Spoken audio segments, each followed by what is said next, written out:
This is Tamika Hall, and you're listening to the Exploding Worship Arts Podcast, Session 8. I'm so excited to be bringing to you an interview that I had with Elder Treena Ringgold, who's the founder of Play Lady Productions. She's also the director of the Sozo Drama Ministry out of Greater New Hope Church and Ministries in Preston, Maryland. We had a really great conversation about being able to hear the voice of God and being able to apply that within your writing. So you're not going to want to go anywhere. This is a great moment of gospel theater talk. So if you're ready to explode worship, then hold on. Here we go.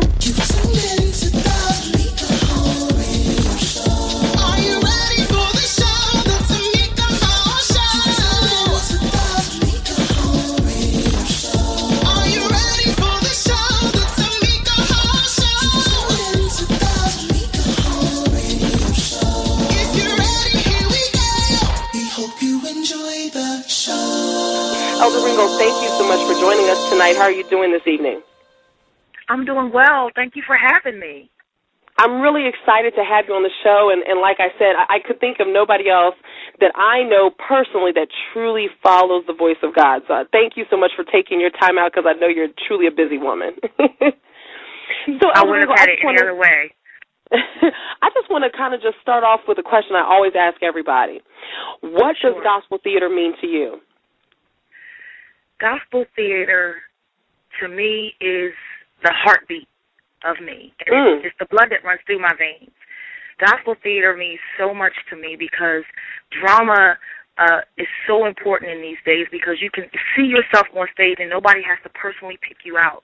The Holy Spirit can lead you and nudge you and kind of tell you what's going on in your heart based on what you're seeing on stage. So gospel, theater is my heartbeat. I love that. I've never heard anybody put it that way. It's the heartbeat. Honestly, I think if people really looked at it as a heartbeat or being an extension of God's heart, then I think we probably would have more productions that are truly true to what gospel theater should be. Do you ever find yourself seeing different productions, and of course we won't name any, that you feel really aren't true to what gospel theater should be? Yes, I've seen several productions, and unfortunately, I think that a lot of people think this is a fad and not a ministry. Because when you're truly anointed and appointed to write plays, to write gospel plays, we have to follow what God is telling us. We don't just throw a production together for the sake of making money or for the sake of making people laugh.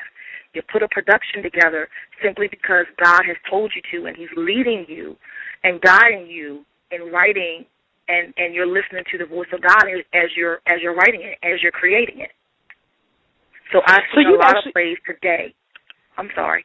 I've seen a lot of plays today that I don't think really it's really entertainment as opposed to ministry. Do you think that it's possible to have both in a production? I do. I do think it is possible to have both. And I think, Christians do need an outlet. We do need laughter. We need some form of entertainment. But if we're truly in Christ, the message has to be about Jesus Christ. We can laugh. We can cry together. You can see your characters grow on stage, but it still has to be ministry. Has to be ministry. Has to have that heartbeat of ministry. I love that. So what actually inspires your writing? One of the things that inspires my writing is I looked around in the kingdom, and I wondered, was there anybody like me who was imperfect? Because sometimes we come to church, and sometimes people put up a perfect facade, and you wonder, did anybody ever make mistakes?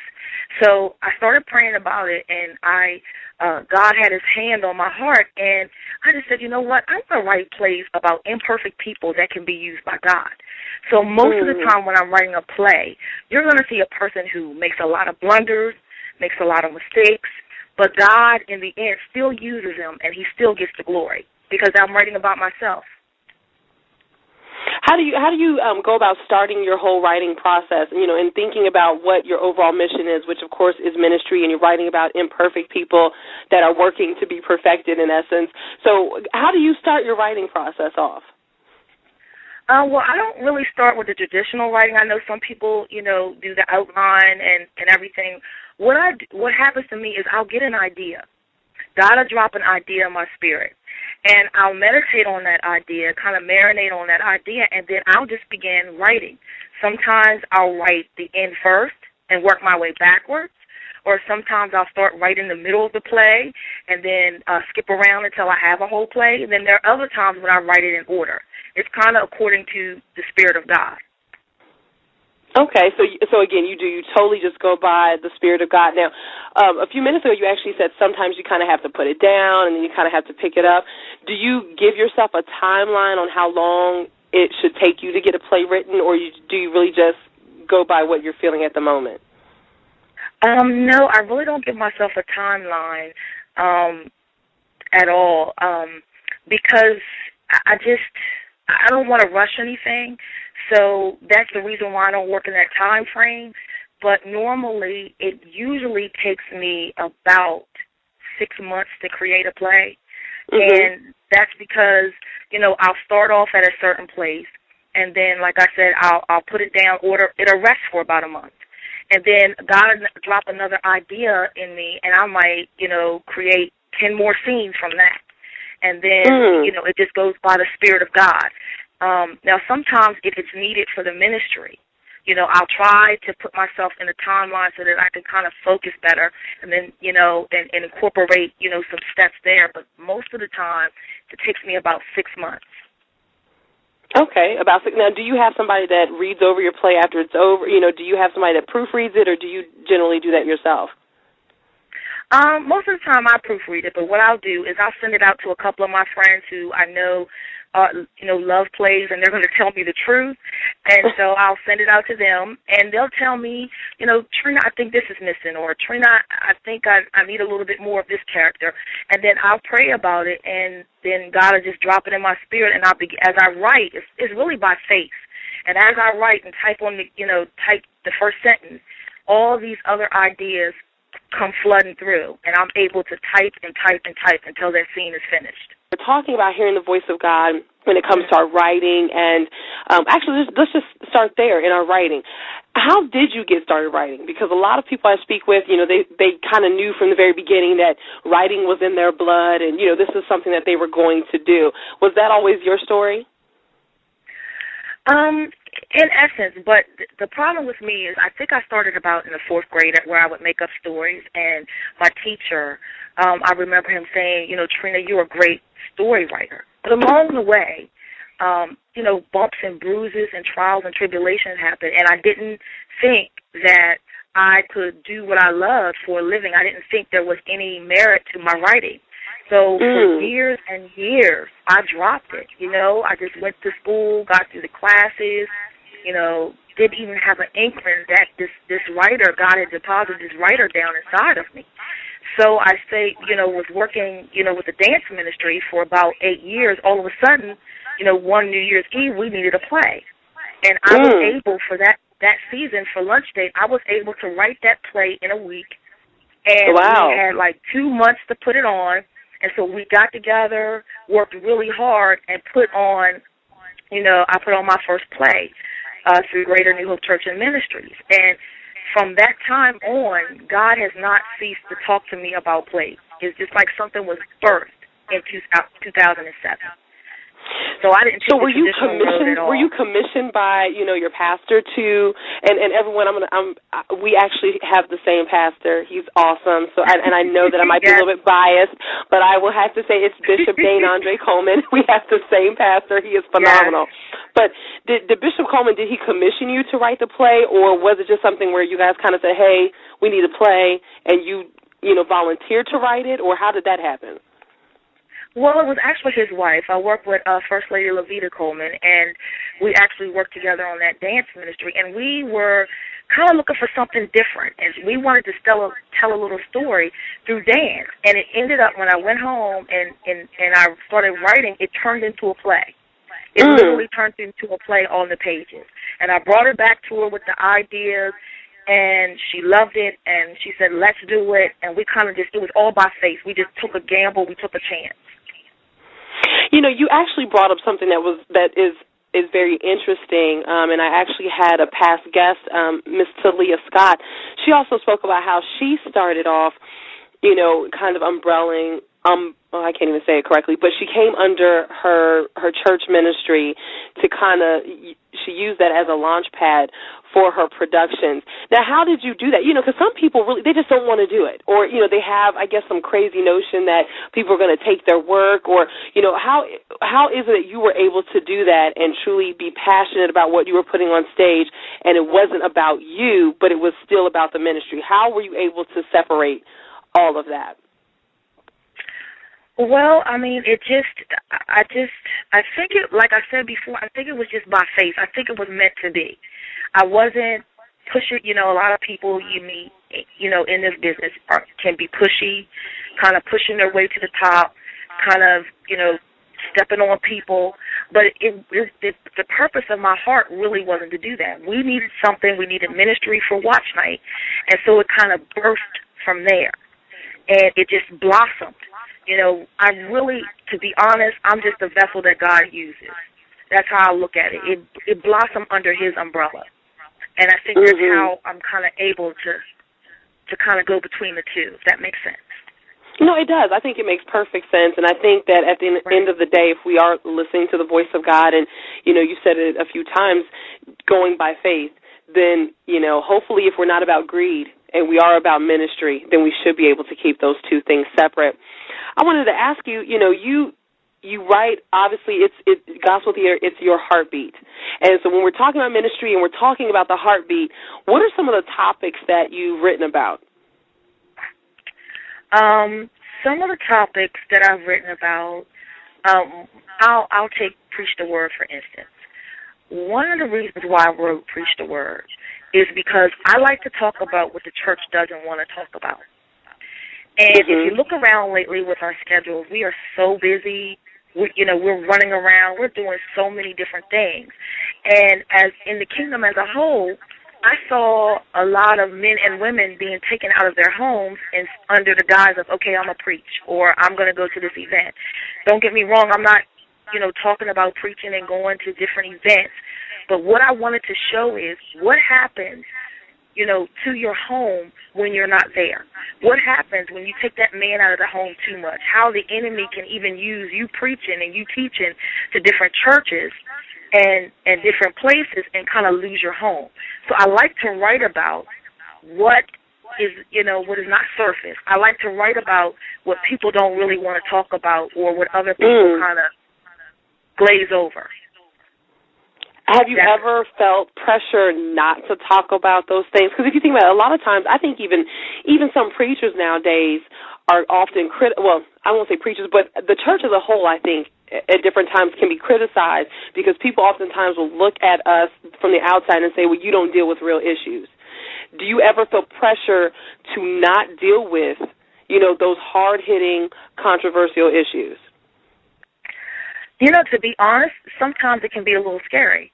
When you're coming and you're writing things that the church doesn't want to talk about, some of my plays have included, rape and, shootouts and all of it. When you don't want to talk about those things, it's scary. But this is what separates entertainment from ministry.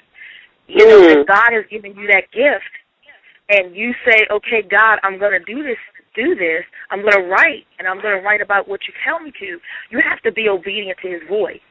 And that includes, taking the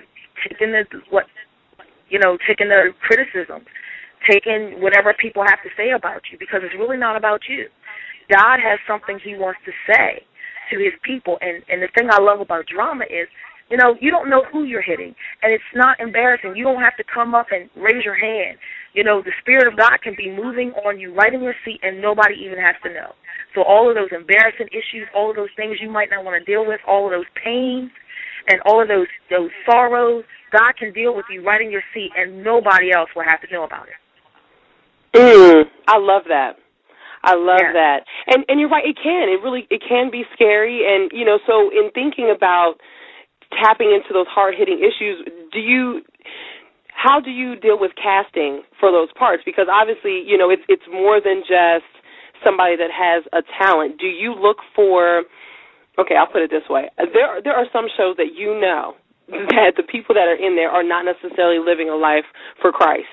Do you ever pay attention to that when you're casting, or is it merely on talent at the moment, when you're casting for your productions? Well, Tamika, I kind of look for the underdog. I don't do auditions the traditional way. I haven't had a traditional audition yet. Maybe one day God will allow me to have that.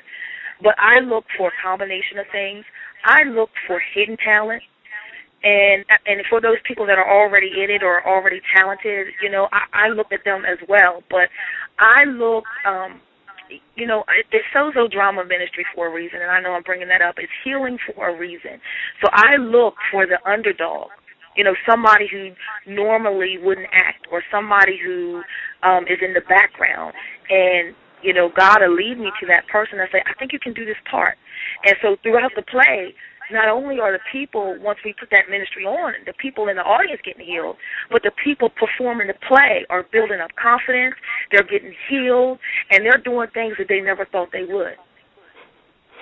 So talk to us a little bit more about Sozo Drama Ministry. You talked about that a little bit. Tell us a little bit about Sozo.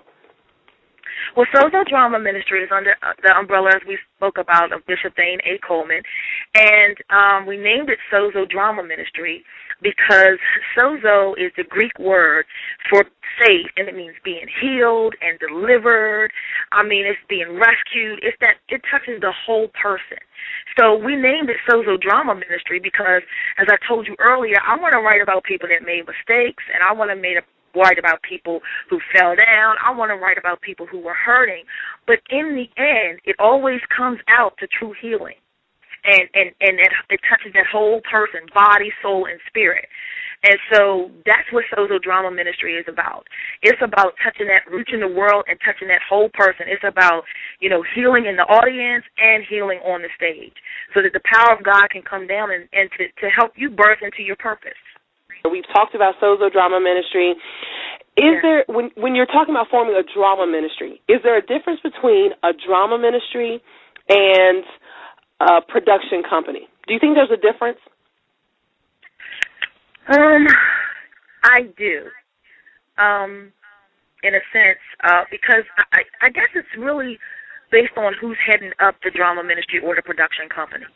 Because for me, if your heart is in the right place, whether you're doing a production company or you're actually in a drama ministry, it's still going to have God's handprint on it.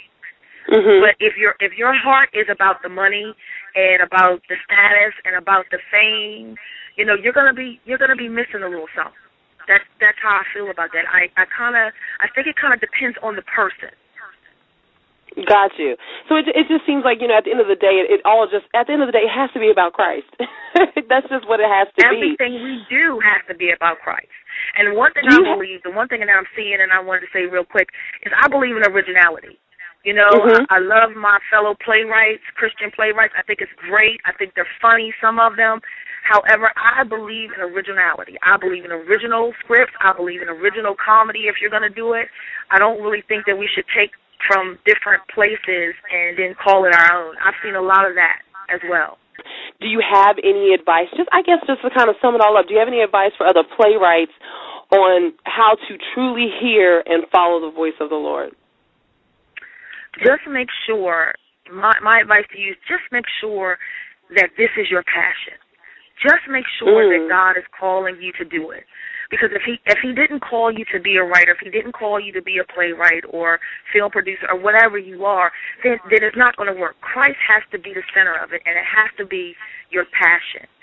He formed us. We didn't form him. So that's my advice. And now you just said that, so I wanted to ask something else. Okay, so sure. Now, oftentimes any production will oftentimes have, stumbling blocks or things that kind of get in our way, and we kind of say, "Oh God, Lord, should I have done this?" Do you feel like there's a way to get past that? How would we know that that's just something that's kind of being thrown in our way to deter us, or if it's really a sign that says, "Okay, no, this isn't your calling, boo-boo"? Well, I think, but any production, like you said, is going to have stumbling blocks. Any production is going to have issues. But if you truly love it, you won't quit. If you quit, then you have to ask yourself, am I truly called? Well, there you go. That sums it all up. Elder Ringgold, thank you so much for joining us on this episode. I enjoyed myself so much. Oh, good. Thank you. You know I could talk to you all day, so I appreciate you coming in.